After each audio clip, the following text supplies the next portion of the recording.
She believed she was the heroine of a great romance, the secret wife of a future emperor, and the woman who would save the crown prince. Yet she ended up as a corpse propped up with a stick in a carriage, smuggled through the night, and buried in a hole without a prayer. Her name was Baroness Mary Vetsera. How did a 17-year-old girl's dream of a royal fairy tale turn into the bloody spark that would eventually burn down the entire Austro-Hungarian Empire? That tragedy was inevitable. Mary was crushed between two worlds that could never be reconciled: the vibrant, romantic fantasy of her youth and the suffocating, rigid world that left her no escape but death. We must travel back to Vienna in the late 1880s. This was not merely a city, it was a theater. It was the glittering capital of the Habsburg Empire, a place of waltzes, coffee houses, and imperial grandeur. The Ringstrasse was lined with palaces that looked like wedding cakes, and the air was filled with the music of Strauss. But beneath this golden veneer, Vienna was a city of decay and desperate rigidities. It was a world ruled by an old man, Emperor Franz Joseph, who governed with an iron fist wrapped in protocol. In this world, who you were mattered far less than who your grandfather was. The aristocracy was divided by invisible but impenetrable walls. There was the First Society, the ancient families with bloodlines stretching back to the Crusades. And then there was the Second Society, the bankers, the industrialists, the new money. Mary Vetsera was a child of this Second Society, and that distinction defined her entire existence. Born on March 19, 1871, Mary was the daughter of Baron Albin Vetsera, a diplomat, and Helene Baltassi. Her mother, Helene, was the driving force of the family. The Baltassis were incredibly wealthy, a Greek Levantine banking family that had bought their way into the nobility. They had the money to buy the finest clothes, the most expensive horses, and the grandest houses, but they could not buy the one thing they craved most: the genuine respect of the high court. Mary grew up in a household that was essentially a gilded cage of ambition. From the moment she could walk, she was groomed for one purpose: to marry up. Her mother looked at Mary's dark, exotic beauty, her soulful oriental eyes, and her luscious figure that matured early, and saw a ticket to the inner circle of the court. Mary was educated at the Institute for Daughters of the Nobility, a place designed to turn lively girls into obedient, decorative wives. But Mary was not made for obedience. Those who knew her described her as a court Lolita, a girl who possessed an innocent seductiveness that was dangerous in such a repressed society. She was vibrant, impulsive, and hopelessly romantic.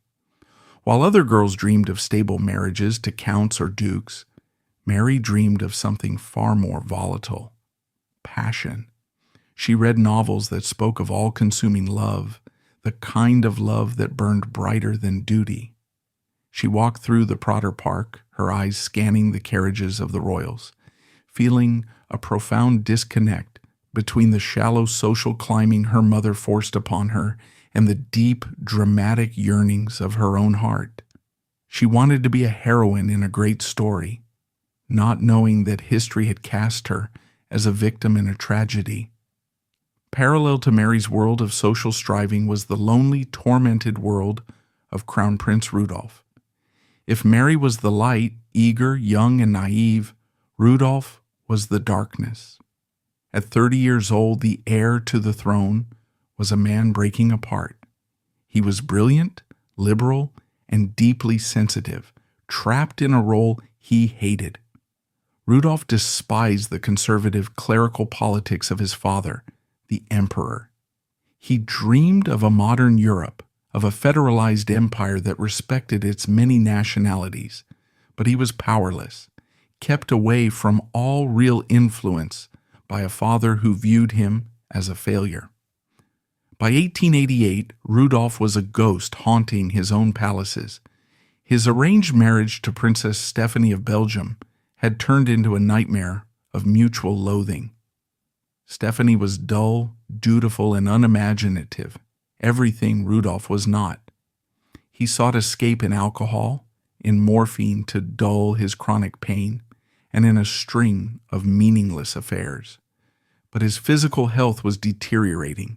He suffered from gonorrhea, which he had likely transmitted to his wife, rendering her infertile and destroying his hopes for a male heir. He was coughing, plagued by headaches, and consumed by a dark depression. He kept a human skull on his desk and carried a revolver wherever he went. He wasn't looking for a lover to live with. He was looking for a soulmate to die with. He had already asked his long-term mistress, Mizzy Casper, to join him in a suicide pact at the Temple of Hussars. Mizzy, a pragmatic woman who enjoyed life, had laughed it off and even reported him to the police, who ignored her. Rudolph was alone in a crowded court, a prince with everything but a reason to live. It was in this volatile atmosphere of late 1888 that the paths of the teenage dreamer and the doomed prince began to converge. The catalyst for this disaster was Countess Marie Lerisch. Marie Lerisch was a fascinating and somewhat toxic figure in this drama. She was the niece of the Empress Elizabeth and a cousin to Rudolph. She was a woman who thrived on intrigue, a master manipulator who had fallen out of favor and was desperate to claw her way back into the royal inner circle. She saw in Mary Vetsera's infatuation with the crown prince an opportunity. Mary had seen Rudolph at the races, in Freudenau, and at the theater. To her, he wasn't a syphilitic, drug-addicted depressive. He was a Greek god, a melancholy hero misunderstood by the world.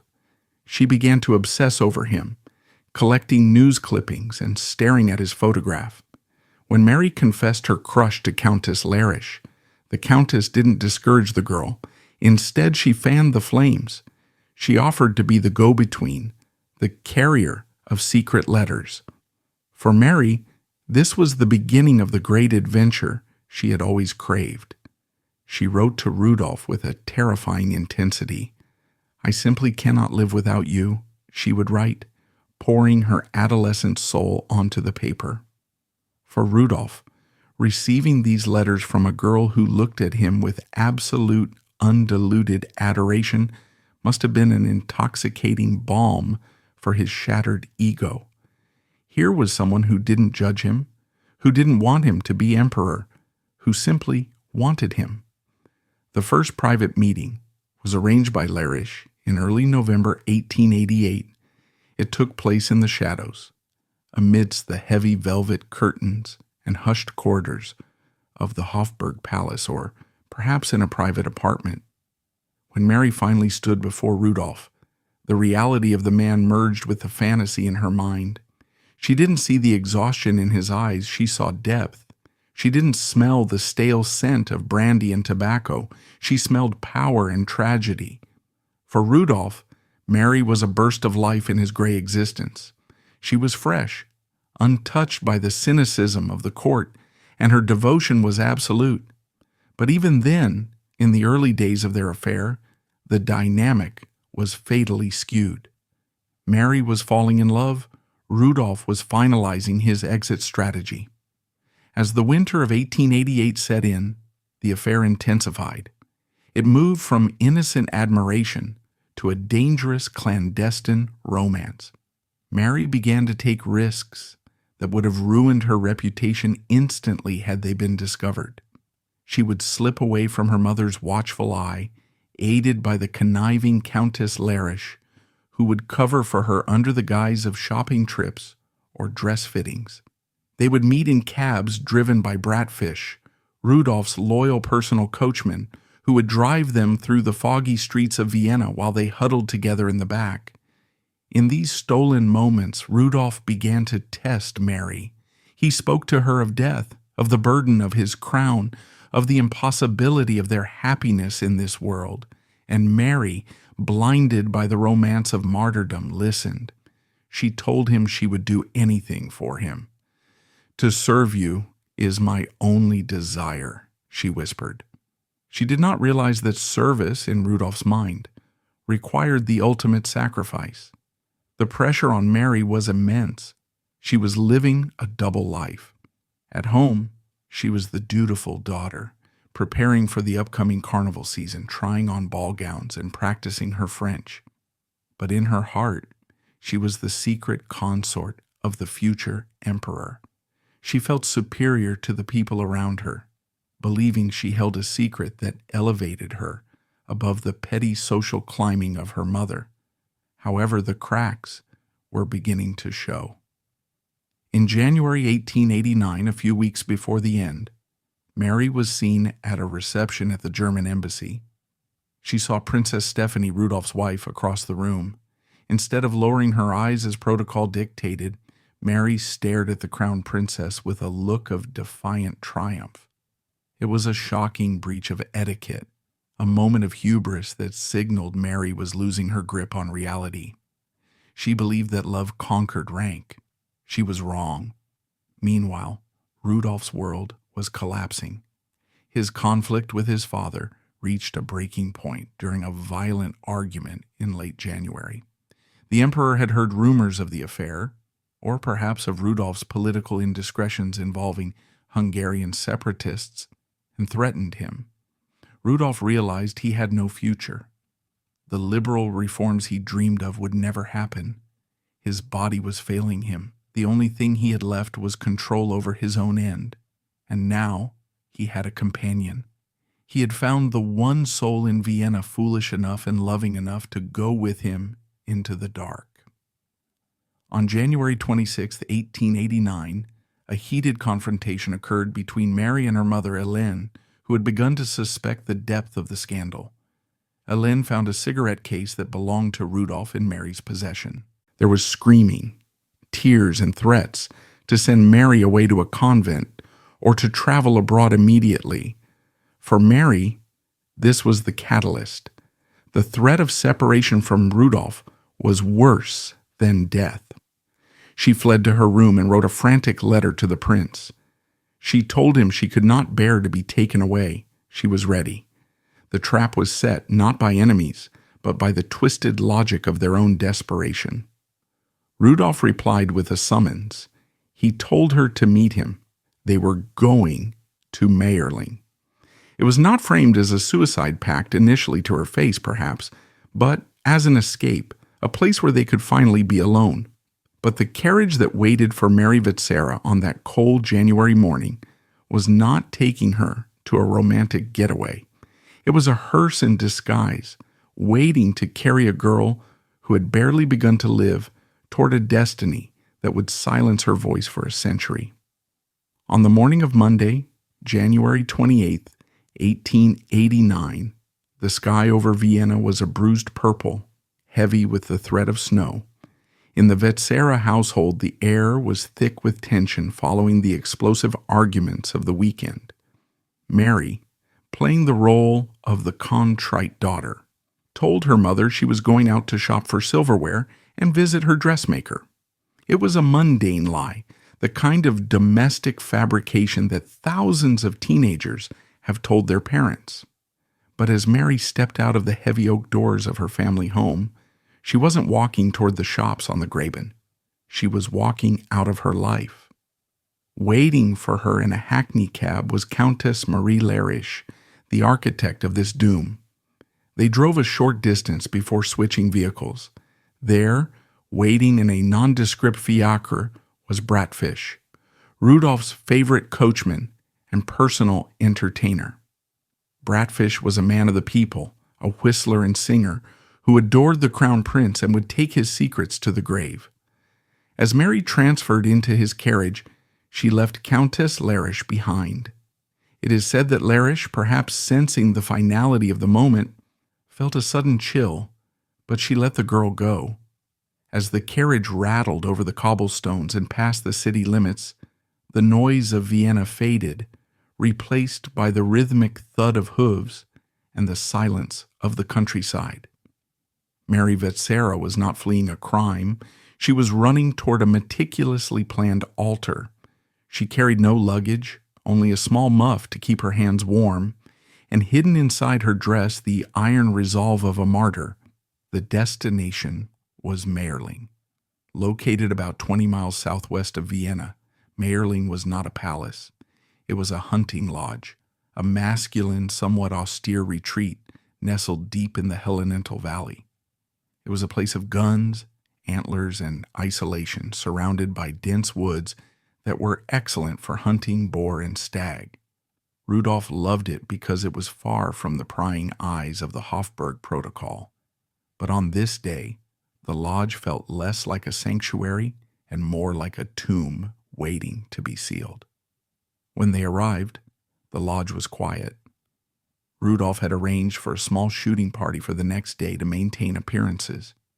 His guests, Count Joseph Hoyos and his brother-in-law, Prince Philip of Coburg, were expected to arrive later. This meant Mary had to be a ghost. Upon arrival, she was whisked quickly into Rudolph's private apartments on the ground floor.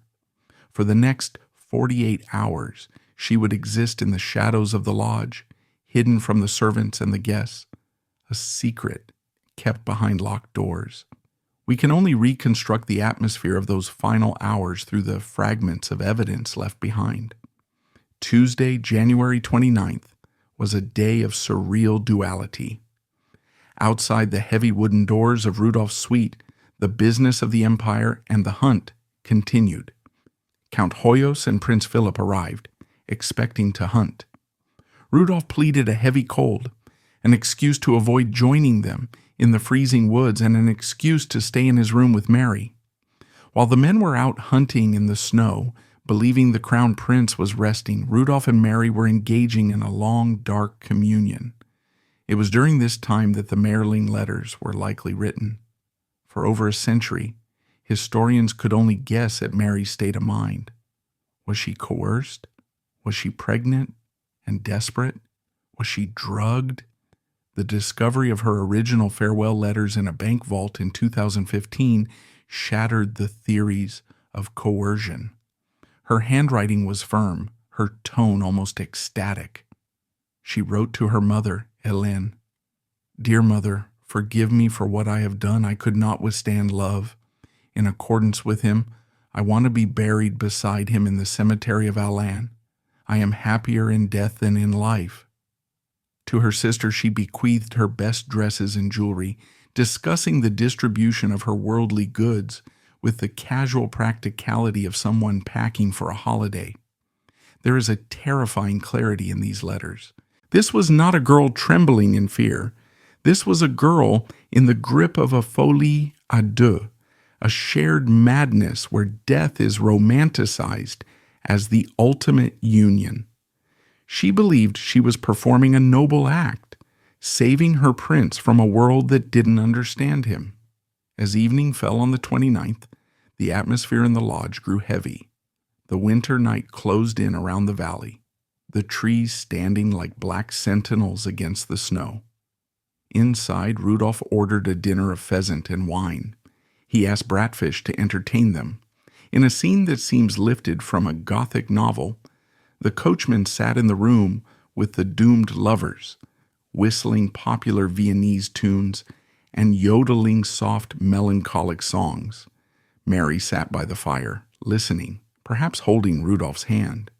Rudolph, usually so restless, was described as eerily calm.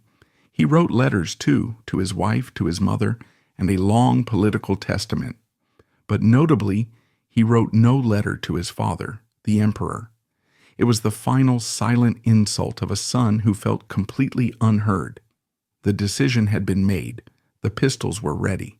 They were the standard service revolvers of the army, cold steel that Rudolph knew well. The plan was precise. They would not die simultaneously. Rudolph, the soldier, would have to kill the woman he loved, watch her die, and then turn the weapon on himself. It required a level of detachment that is chilling to contemplate. Around midnight, Rudolph told Bratfish to stop singing. The coachman was dismissed. The heavy door clicked shut, locking the world out for the final time. What happened in the early hours of January 30th, 1889, in that candlelit room remains the intimate secret of the dead, but forensics tell a grim story. Sometime before dawn, Mary Vetsera lay down on the bed. She likely arranged her hair and dress, wanting to look beautiful in death. She placed a flower in her hands. She did not struggle. There were no defensive wounds found on her body later. She trusted him implicitly. Rudolph took his revolver, sat by her side, and placed the muzzle against her left temple. Crack. The sound would have been deafening in the small room, but the thick walls of the lodge absorbed it. Mary died instantly. The bullet shattered her skull. The dream of eternal romance ended in a spray of blood and bone. But the horror was not over. Rudolph did not follow her immediately. This is the detail that reveals the true depth of his torment. For several hours, perhaps 2, perhaps 4, the Crown Prince of Austria-Hungary sat next to the corpse of his 17-year-old mistress. He sat in the silence, the smell of gunpowder and blood filling the air. What did he think about in those hours? Did he regret it? Did he touch her hand one last time? He drank brandy to steady his nerves. He looked at his watch. At 6:10 a.m., the sun was not yet up, but the lodge was stirring. Rudolph's valet, Loschek, knocked on the door to wake his master, as instructed. Rudolph appeared at the door, fully dressed but without his jacket. He instructed Loschek to order the carriage for Bratfish, saying he would be ready soon. He then whistled a few bars of a tune, a final bizarre display of normalcy, and closed the door again. Loschek waited in the hallway. He heard nothing for a few minutes, and then a second shot rang out. This time, the silence that followed was absolute. Loschek, sensing disaster, knocked frantically. No answer. He tried the handle. Locked. Panic set in. He ran to find Count Hoyos and Prince Philip. "The prince is dead," he cried. The men rushed to the door. They pounded on it, shouting Rudolph's name. Nothing but the echo of their own voices. Finally, using a heavy hammer or an axe, Loschek smashed through the wood panel of the door. He reached his hand through the splintered hole and unlocked it from the inside. The door swung open, and the lantern light spilled into the room.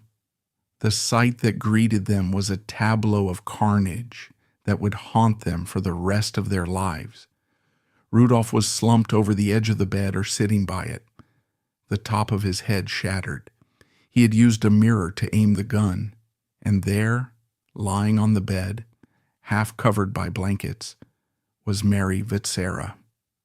Her body was already cold, rigor mortis setting in.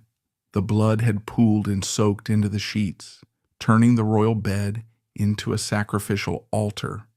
Count Hoyos stood frozen. In that second, he didn't just see 2 dead bodies. He saw the catastrophe of the Habsburg monarchy.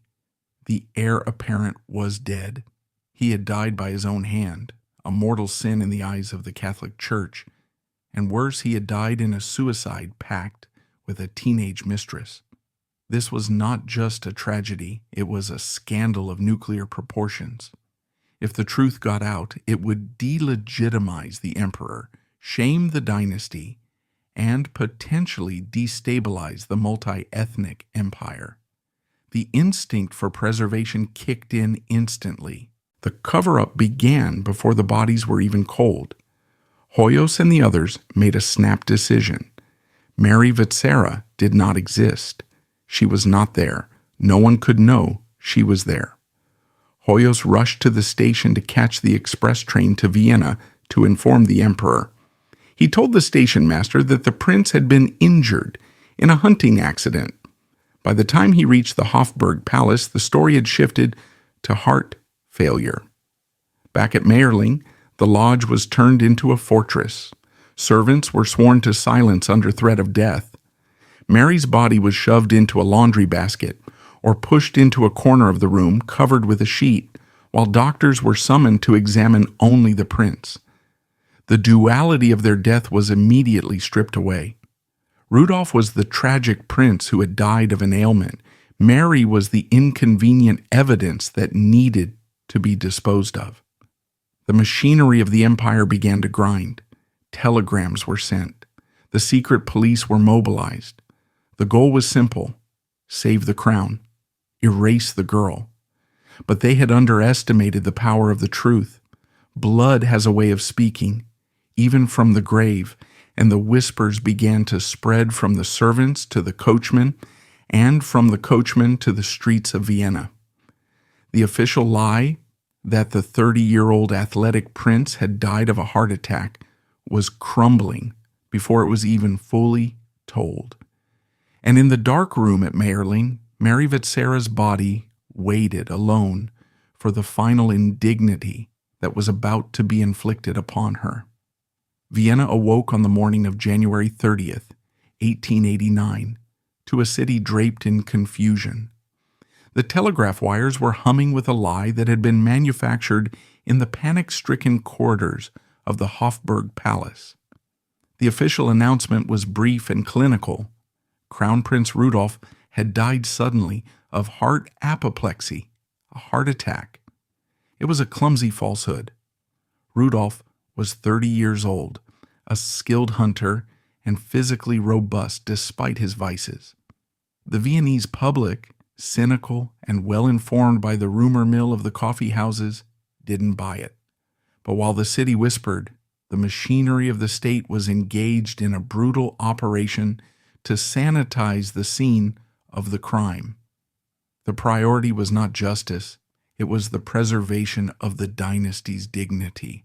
And the greatest threat to that dignity was the small, blood-stained body of Mary Vetsera, lying in the bedroom at Mayerling.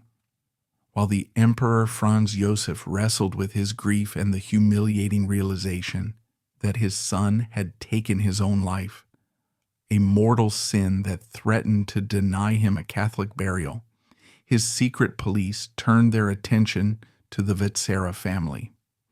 The cruelty inflicted upon Mary's mother, Hélène, in those initial hours is hard to overstate. She was not told her daughter was dead.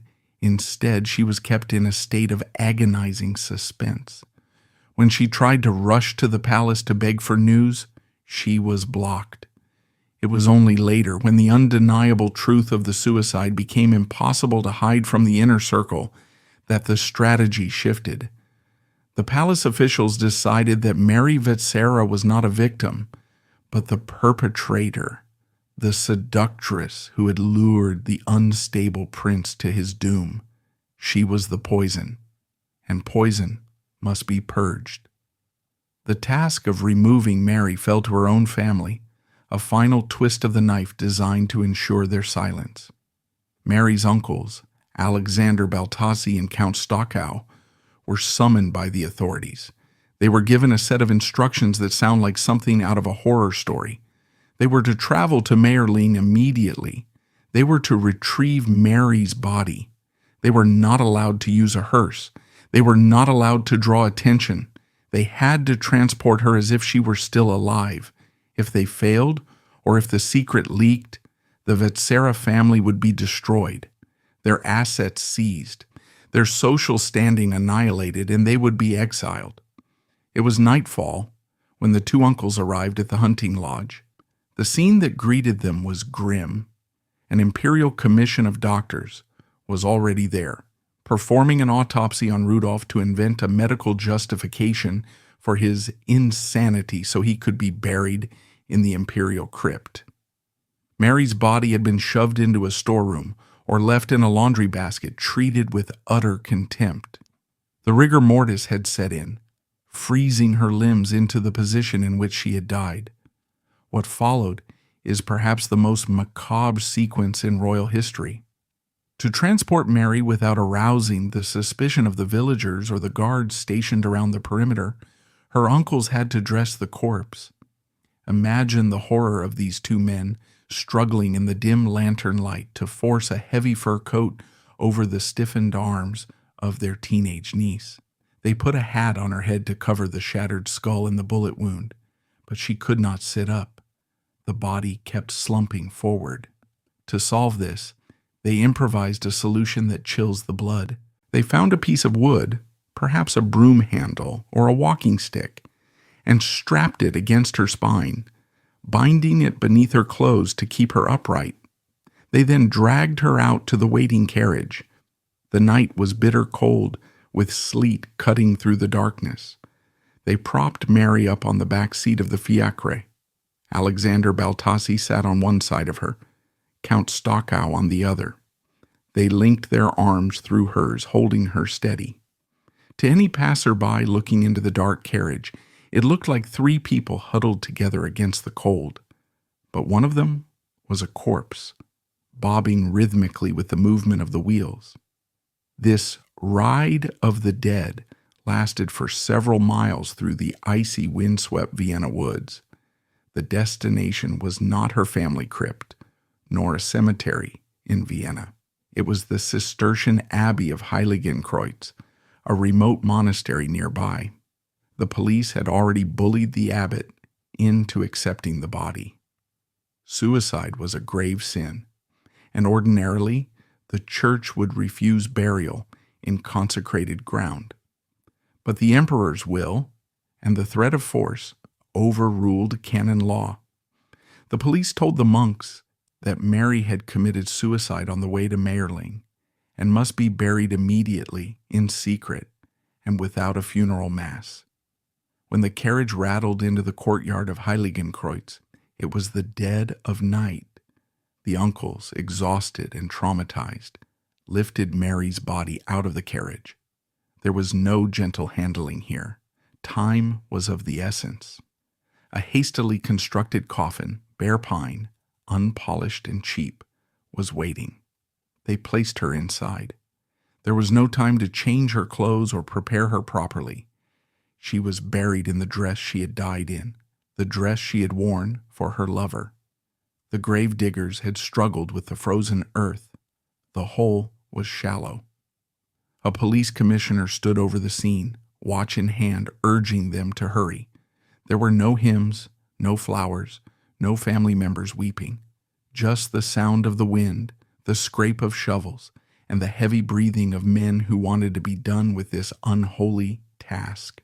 The uncles were permitted a brief moment of prayer before the dirt was shoveled onto the wooden box. Back in Vienna, the cover-up was solidifying into official history. The emperor announced that Rudolf had died in a state of mental unbalance, allowing him a grand state funeral. The narrative was carefully crafted. The prince was a tragic figure, overworked and mentally ill. Mary Vetsera was simply erased. Her name was forbidden to be spoken at court. Her mother was forced to leave Vienna immediately, effectively exiled to Venice and then to other parts of Europe to keep her away from the press. The police raided the Vetsera home, seizing letters, photographs, and anything that linked Mary to the crown prince. They wanted to obliterate her existence as thoroughly as they had obliterated her body. But the ghost of Mary Vetsera refused to stay buried. The sheer brutality of her disposal, the walking corpse in the carriage, the midnight burial, leaked out. The coachman, Bratfish, though loyal, could not stop the whispers of the other servants. The monks at Heiligenkreuz, disturbed by what they had been forced to do, wrote entries in their private journals. The silence the emperor demanded was imperfect. While Rudolph lay in the Capuchin crypt in a magnificent bronze sarcophagus, surrounded by the emperors of old, receiving the prayers of the nation, Mary lay in a patch of dirt in the woods, unmarked and unmourned. But in a twist of irony, this attempt to erase her only fueled the legend. By denying her a story, the Habsburgs turned her into a mystery. By denying her a proper grave, they turned Heiligenkreuz into a shrine for the romantic and the curious. The weeks turned into months, and the months into years. The Vetsera family tried to move on, but the shadow of Mayerling was long. Helene Vetsera, Mary's mother, was a broken woman. She had lost her daughter, her social standing, and her home, but she possessed a fierce, quiet rage. She wrote a defense of her daughter, a small pamphlet titled Mayerling, The Facts, trying to correct the lies that painted Mary as a villain. It was suppressed, confiscated, and destroyed by the police. But she kept writing, kept fighting for the one thing the empire denied her, the right to grieve. As the 19th century bled into the 20th, the silence around Mary's grave began to crack. The empire that had killed her was itself dying, rotting from the inside just as Rudolph had predicted. The secrets of 1889 began to surface, not through official admission, but through the slow erosion of imperial power. And as the world marched toward the Great War, a war sparked by the assassination of the man who replaced Rudolph as heir, Mary Vetsera waited in the dark earth. She was not done with history yet. Her rest would not be peaceful. In fact, her body would suffer indignities in death that rivaled the tragedy of her life, proving that even the grave could not protect her from the obsessions of the living. For decades, the grave in the Heiligenkreuz Abbey remained a site of quiet pilgrimage and uneasy silence. While the Habsburg Empire crumbled under the weight of the First World War, a cataclysm sparked ironically by the assassination of the man who took Rudolph's place as heir, Archduke Franz Ferdinand, Mary Vetsera lay in the cold ground of the Vienna woods. The empire that had tried to erase her was gone, swept away by the tides of history in 1918. The censors were gone. The secret police were disbanded. But the mystery of Mayerling remained festering like an open wound in the Austrian psyche. Mary's mother, Helene, had eventually been allowed to build a more permanent resting place for her daughter. She commissioned a crypt and a copper coffin, trying to restore some dignity to the child who had been buried like a criminal. She chose a heartbreaking epitaph from the book of Job. Like a flower, she blossomed and was crushed. It was a mother's final cry of anguish carved in stone. But even this sanctuary would not protect Mary. The violence that defined her end seemed to cling to her remains, inviting chaos long after her breath had left her body. The first violation came in 1945. As the Second World War drew to a bloody close, the Soviet Red Army swept through Austria, pushing back the Nazis. When the Russian soldiers arrived at Heiligenkreuz, they were not interested in the tragic romance of the 19th century. They were interested in loot. Rumors had spread among the troops that the Habsburgs buried their dead with jewels and gold. Driven by greed, Soviet soldiers forced open the crypt of Mary Vetsera. They blasted the heavy stone cover with explosives or smashed it with sledgehammers. They pried open the copper coffin, expecting to find a princess dripping in diamonds. Instead, they found only the skeletal remains of a young girl and dust. Disappointed and enraged, they reportedly kicked the skull around the graveyard like a football, scattering the bones. It was a grotesque indignity. For days, the remains of the Angel of Mayerling lay exposed to the elements, desecrated by men who didn't even know her name. When the monks of Heiligenkreuz finally reclaimed their abbey, after the soldiers moved on, they gathered the scattered bones with reverence and placed them back in the damaged coffin. They repaired the crypt as best they could, sealing it once more, but the damage was done. The sanctity of the grave had been breached, and with it, the certainty of what lay inside. In 1959, a young physician named Dr. Gerd Haller was present during another renovation of the tomb. He was given a rare opportunity to inspect the remains. What he saw, or claimed to see, added a new layer of conspiracy to the legend. Haller observed the skull and noted something shocking. He claimed there was no bullet hole. If Mary Vetsera had been shot in the head by Rudolph, as the history books claimed, where was the exit wound? Haller theorized that perhaps she hadn't been shot at all. Perhaps she had died of a botched abortion or had been beaten to death in a struggle. His theory, though controversial and lacking rigorous forensic proof at the time, ignited a firestorm. Was the suicide pact a lie? Was Mayerling actually a murder scene covered up by a suicide story? The mystery slept again until the early 1990s, when the story took a turn so bizarre it defies fiction. By 1991, the Mayerling Incident was over a century old, yet it still obsessed amateur historians. One such man was Helmut Flatzel, a furniture dealer from Linz who had spent his life consumed by the riddle of Rudolph and Mary. He was convinced that the official story was a fabrication, and that the only way to find the truth was to examine the bones himself. On July 8, 1991, under the cover of darkness, Flatzel committed a crime of obsession. He drove to Heiligenkreuz, just as Mary's uncles had done a century before, but instead of burying a body, he was there to steal one. With the help of two accomplices, he used a car jack to lift the heavy granite slab covering the crypt. He slid the copper coffin out, opened it, and removed the skeletal remains of Mary Vetsera. He put the bones in his car and drove them to his home. For over a year, the grave at Heiligenkreuz stood empty, and no one knew. The monks prayed over a vacant tomb. Meanwhile, in a suburban house in Linz, a furniture salesman was conducting his own private forensic examination on the stolen remains of a baroness. Flatzel had the bones examined by experts, trying to find the missing bullet hole or evidence of poison. It wasn't until late 1992 when the police received a tip-off and realized the grave had been disturbed that the theft was discovered. The news was a sensation. "The body of Mary Vetsera stolen," screamed the headlines.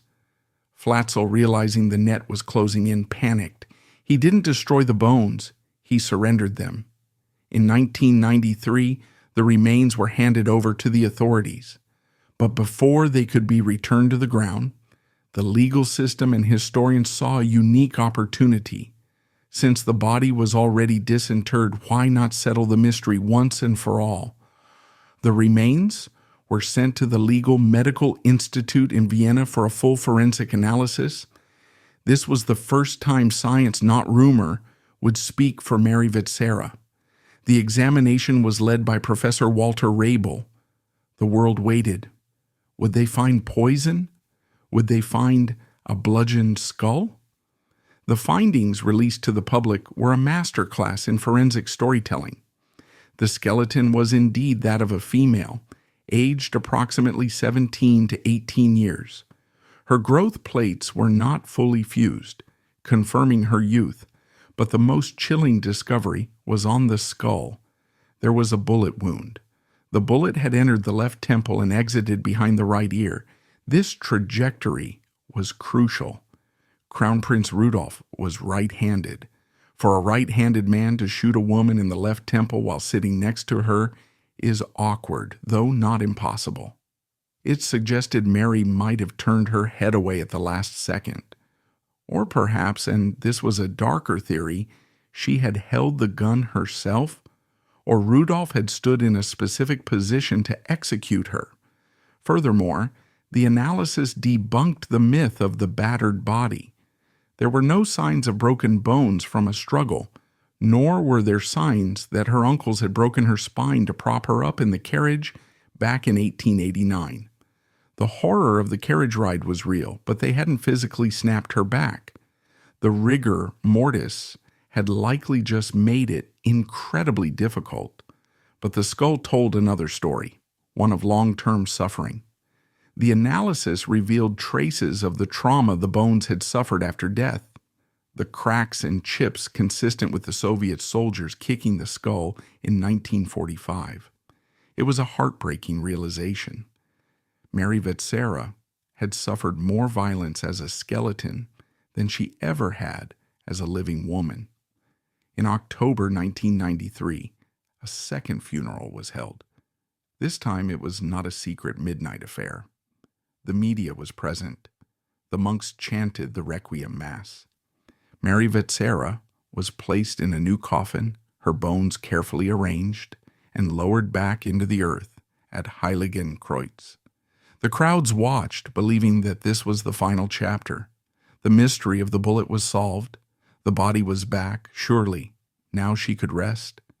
But history has a way of keeping its biggest secrets for last. Just when the world thought the file on Mayerling was closed, a discovery was made in 2015 that would change everything again. It wouldn't come from a grave or a forensic lab, but from the dusty archives of a bank vault. A voice from the past that had been waiting 126 years to be heard. History is usually written by the victors, and in the case of Mayerling, the victors were the Habsburgs, who sought to silence a teenage girl. For 126 years, Mary Vetsera was a character in other people's stories, a seductress to the court, a victim to her family, a romantic heroine to the public. She had no voice of her own. Her original farewell letters were believed to have been destroyed by her mother in a panic or confiscated by the emperor's secret police in 1889. Historians relied on copies of copies, or hearsay, to reconstruct her final thoughts. But in July 2015, the archives of the Scholler Bank in Vienna yielded a discovery that can only be described as a historical miracle. It began as a mundane administrative task. Archivists were clearing out old safety deposit boxes that had been dormant for decades. In the dusty silence of the vault, they found a leather portfolio. It was unremarkable on the outside, but inside, it contained a treasure that scholars had spent a century searching for. It was not gold or bonds, but a sheaf of papers preserved in the dry air of the bank since 1926.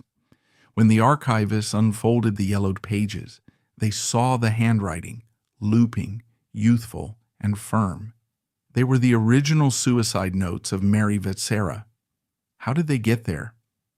The investigation revealed that the letters had been deposited anonymously, likely by members of the Vetsera family just before they fled Austria or died out, protecting the only proof of Mary's truth from the destruction of 2 world wars.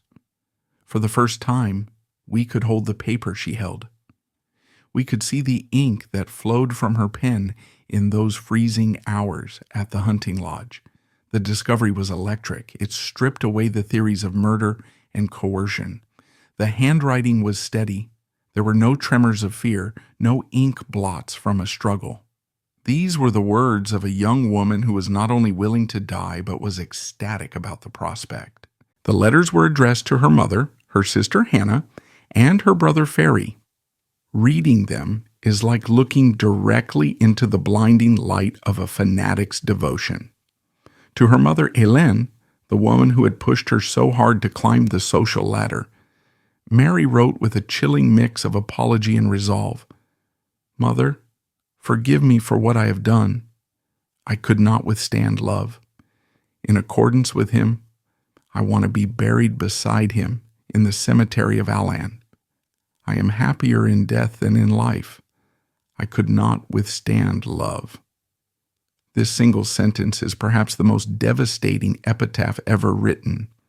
It reveals the fatal flaw in Mary's character, an inability to distinguish between the reality of human connection and the overwhelming oceanic force of romantic obsession. She viewed her love not as an emotion, but as a tidal wave that she was powerless to resist.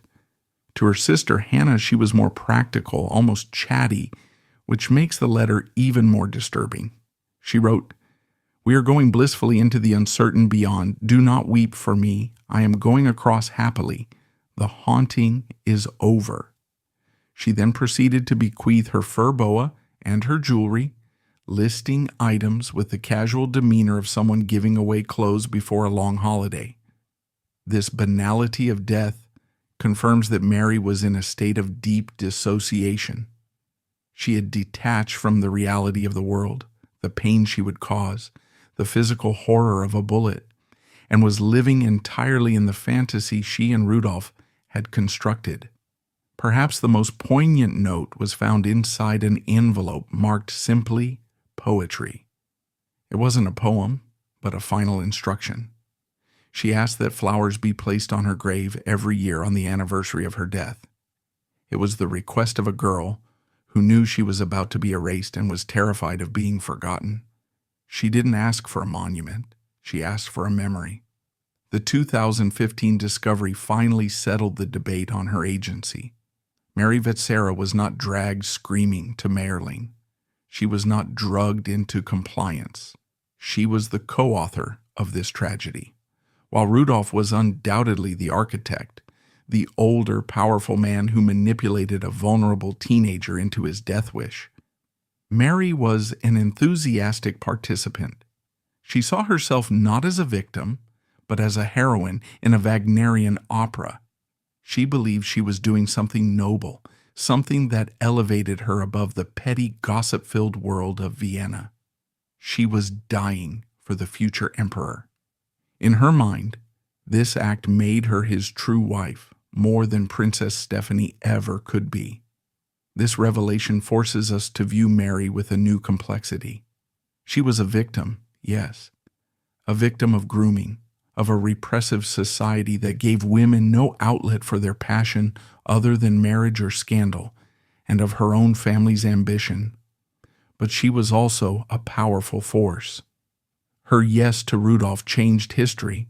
If she had said no, if she had been frightened and run away, Rudolph might still have killed himself, but he would have done so alone, or perhaps not at all. By agreeing to the pact, she validated his despair. She gave him the permission he needed to pull the trigger. The letters also cast a harsh light on the failure of the adults around her. Her mother, who ignored the warning signs. Countess Larish, who treated the affair as a game. And the court, which saw her as disposable. The letters are a damning indictment of a society that valued appearances over human life. Mary wrote that she was happier in death, a statement that should break our hearts. What kind of world convinces a beautiful, wealthy, healthy 17-year-old that the cold earth is preferable to a warm life? It was a world where she felt she had no authentic future. She was too new money for the royals, too noble for the commoners, and too passionate for the stiff decorum of the age. With the letters now in the Austrian National Library, Mary Vetsera has finally reclaimed her narrative. She is no longer just the body in the basket or the skeleton in the stolen coffin. She is a voice. She is a girl who loved too much and thought too little, a teenager who made a permanent decision based on a temporary feeling. Her handwriting, preserved against all odds, serves as the final piece of the puzzle, locking the events of Mayerling into place. We now know how she died, and we know what she was thinking. But as we stand at the end of this long, dark journey, one question remains. A question not of facts, but of meaning.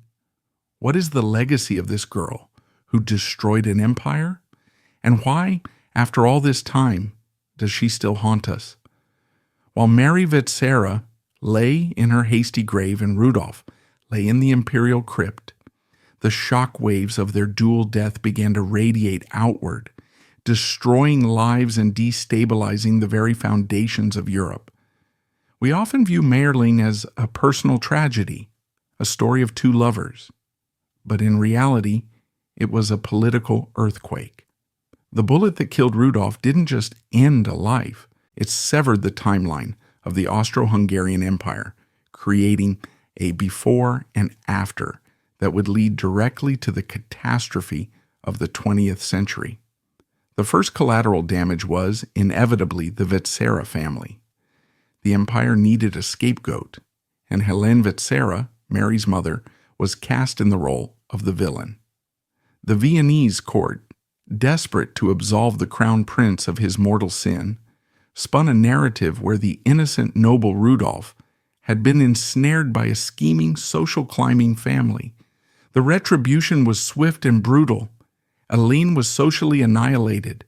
The very aristocracy she had spent her life trying to impress now turned their backs on her with unified cruelty. She was shunned in the streets, her invitations were returned unopened, and her name was struck from guest lists. But the punishment went beyond social ostracism. The emperor's officials seized her personal papers, ransacked her home for evidence, and effectively forced her into exile. She lost her daughter, and then she lost her home. The Vetsera fortune, built over generations of banking, began to dissolve under the weight of legal battles and the cost of maintaining a life in exile. Aline spent the rest of her life wandering Europe, a ghost in black mourning weeds, trying desperately to publish her side of the story, only to be silenced by imperial censors. She died in 1925, having lost everything: her child, her status, and her peace. The Vetsera family name, once a symbol of rising ambition, became a synonym for scandal and ruin. But if the Vetseras were destroyed by the scandal, the Habsburgs were destroyed by the grief. Empress Elizabeth, the famous Sisi, was never the same after Mayerling. Already a fragile and elusive figure, the death of her only son broke her completely. She blamed herself for his mental instability, seeing her own tainted Wittelsbach blood in his veins. She retreated further into isolation, wearing only black for the rest of her life, traveling aimlessly from country to country, a phantom empress trying to outrun her sorrow. Her distance from the emperor grew into a chasm. The emotional center of the monarchy had collapsed. 10 years later, in 1898, Sisi herself would be assassinated by an anarchist in Geneva, another violent death in a dynasty seemingly cursed. However, the most profound consequence of Mayerling was political. To understand this, we must look at the man who died. Crown Prince Rudolph was not just a prince, he was the great liberal hope of the empire. He was an intellectual who despised the anti-Semitism and rigid conservatism that was rotting the empire from within. He favored a federalized state, giving more autonomy to the Hungarians and the Slavs. He was pro-science, anti-clerical, and friends with Jewish journalists. Had Rudolf lived to become emperor, he likely would have steered Austria-Hungary toward a constitutional monarchy, similar to Britain.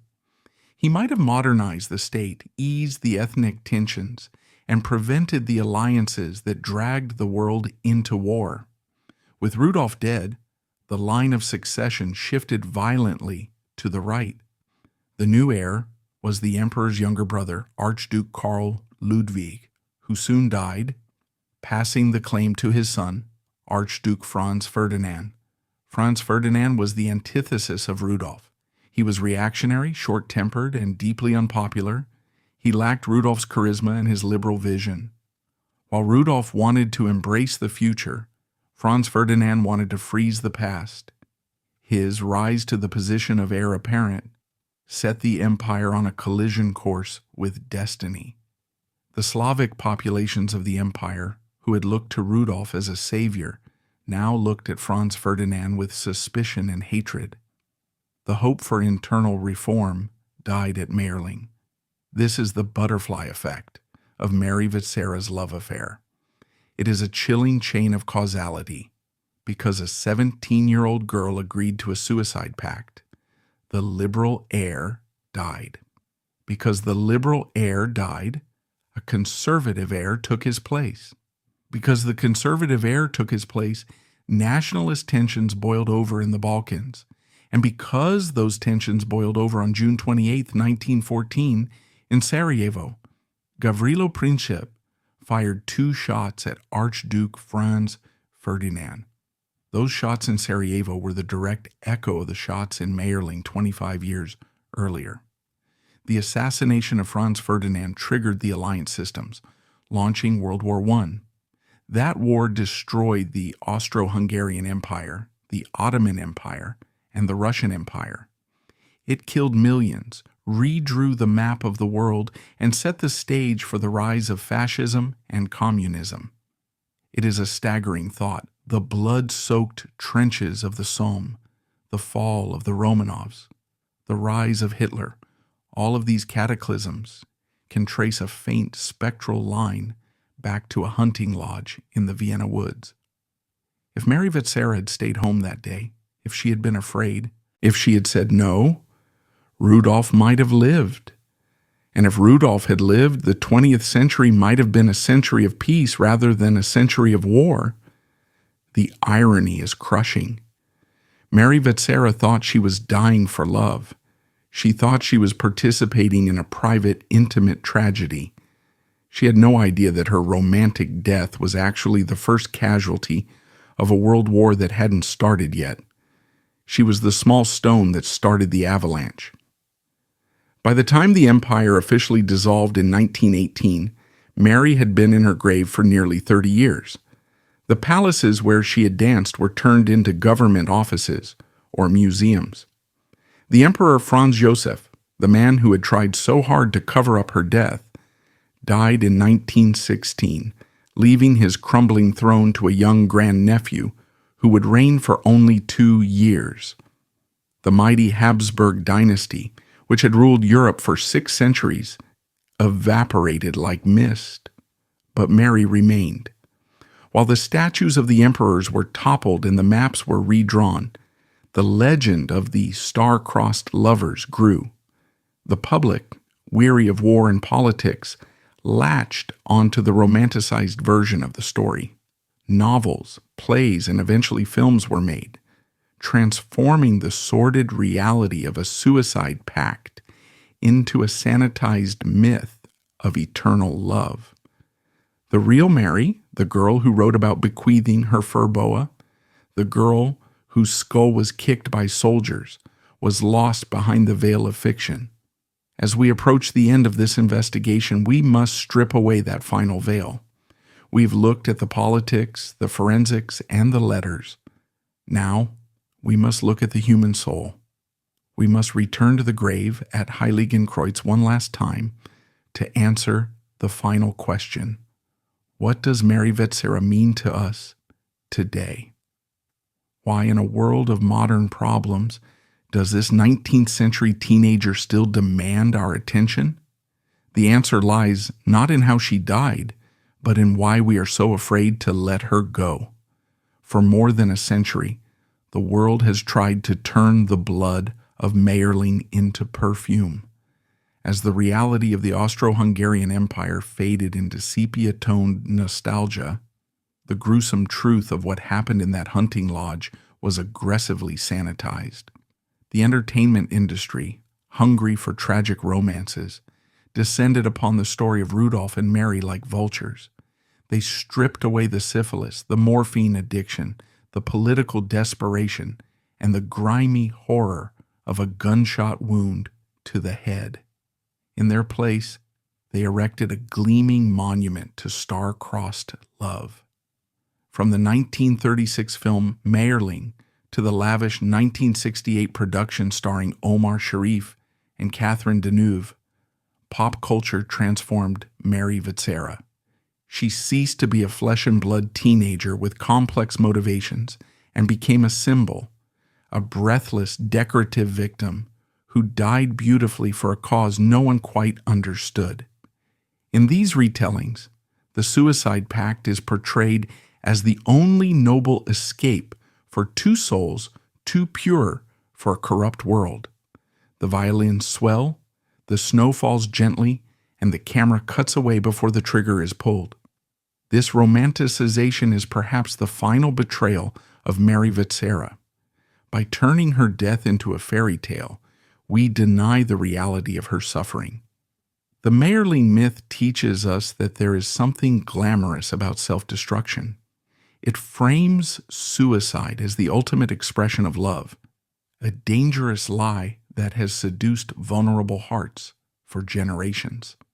The truth of Mayerling is not found in the sweeping scores of a movie soundtrack. It is found in the cold clinical notes of the 2015 forensic report and the desperate scrawl of a girl bequeathing her dresses because she thinks she has no future. We must look at Mary Vetsera not through the lens of romance, but through the lens of tragedy. She was a victim of a specific time and place, a world where women were bargaining chips, where reputation was worth more than life, and where mental health was a concept that did not exist. Rudolph was not a romantic hero. He was a man in the grip of a severe depressive crisis, likely exacerbated by late-stage syphilis and substance abuse. He used Mary. He groomed her, validated her adolescent angst, and used her devotion as the instrument of his own release. It was not a union of souls. It was a murder-suicide pact orchestrated by a man who didn't want to die alone. And yet, despite the grim reality, Mary's wish has, in a strange and twisted way, come true. In her final letter, she asked for flowers to be placed on her grave. Today, if you visit the cemetery at Heiligenkreuz, you will rarely find her tomb empty. There are always fresh flowers, often red roses, left by strangers. Tourists, historians, and romantics travel from all over the world to stand before the copper coffin. She wanted to be remembered, and she is. She has achieved an immortality that Princess Stephanie, Rudolph's lawful wife, never did. Stephanie lived a long life, remarried, and died in obscurity. Mary died at 17 and lives forever. But what is the cost of this immortality? It cost her the chance to grow up. It cost her the chance to realize that the heartbreak of being 17 is temporary. She never saw the turn of the century, the invention of the automobile, the cinema, or the vote for women. She was frozen in a moment of high drama, denied the messy, beautiful, ordinary privilege of living a full life. The grave at Heiligenkreuz stands today as a silent warning. It is a monument to the dangers of unchecked power and the fatal allure of the grand gesture. The cemetery is quiet, surrounded by the same tall pines that witnessed the carriage ride of her uncles as they propped up her corpse in the dark. The wind still blows through the Vienna woods, cold and biting. As we stand here, looking at the inscription, like a flower she blossomed and was crushed, we are left with a profound sense of waste. The Austro-Hungarian Empire is dust. The Habsburg Palace is a museum. The politics that drove Rudolph to despair are footnotes in textbooks. All the reasons for their death have evaporated. What remains is only the loss. Mary Vetsera was not a footnote. She was a girl who wanted to be a queen, but instead became a ghost. Her story is not a love story. It is a ghost story about how the past devours its young. It is a mirror reflecting the destructive power of a society that values silence over truth. In the end, the silence of Mayerling was broken not by the roar of cannons in World War I, but by the quiet voice of a teenage girl emerging from a bank vault 126 years later, reminding us that she was real. She lived, she loved, and she was lost, and perhaps that is the only tribute she ever really needed.